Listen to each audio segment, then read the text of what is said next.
Hey everybody, it's Garland Vance here, and it is Thankful Thursday, and I'm thankful because I have a guest. He's the author of the foreword of my book, as well as a couple of books of his own. This is Scott Wozniak.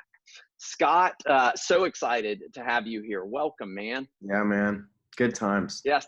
So Scott has been a friend of mine for 21 years. Dude, we're getting old. Yeah, we are getting old, but we lost contact for about 10 years until I was working with one of Chick-fil-A's nonprofits, and Scott was started working with Chick-fil-A itself, and we reconnected, and Scott and I started contacting each other and having these long phone calls about once a month where we were talking leadership and personal development and family and time management. I've called Scott my growth buddy because we really pushed each other a lot for a large number of years and continue to do that even today. Scott is the founder and the CEO of Swaz Leadership, and that's a company where I'm actually on staff with them. So I am the senior consultant with Swaz Leadership. That's why our rooms may look a little similar, because we're staying at a hotel in Dallas, and he's a couple doors down from me, but we figured this would be the best way to record.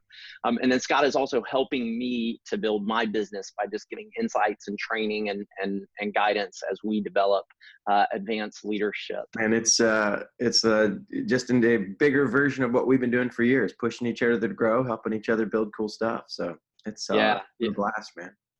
It is. It's a lot of fun and a lot of hard work. So here's why I wanted Scott to come on is as my growth buddy. Scott is one of the first people who I started introducing any of these ideas to about getting unbusy. And he was the first person who really helped me understand that it wasn't just applicable to me, but that this could be transferred to other people. So Scott's kind of my first test case in getting unbusy for other people. So Scott, welcome. So glad that you're here. Yeah. Tell us a little bit about what your life was like before you got unbusy.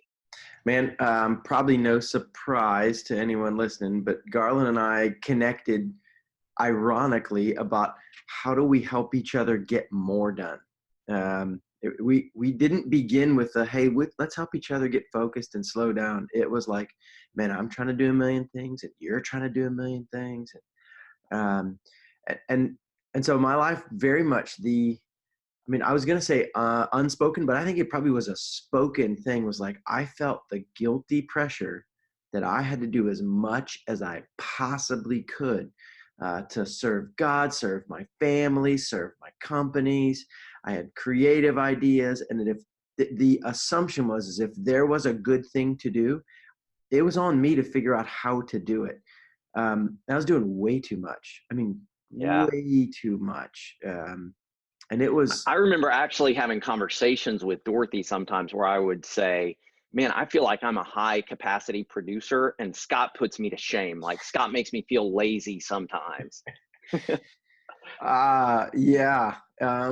Sorry for that on multiple levels, because it was really unhealthy, man, as you know. And when I say unhealthy, like, it wasn't just like, oh, I felt guilty, but man, I got a lot of stuff done and everyone thought it was great. No, I felt really guilty. And Garland, we met at a Christian sports camp, right? And we were athletic and fit and all that stuff. And when we started hanging out, man, I was in a bad physical space. I'd put on like 50 pounds. I was exhausted. During this period, kind of my wake-up call actually was two things. And they kind of came around the same time. My kids, I had small kids, toddlers running around. They wanted to play physically, right? They don't, do cerebral games with a 3-year-old. Right? They want to play chase. They want to, daddy, be a horse, right? Tickle me. Let's race, right?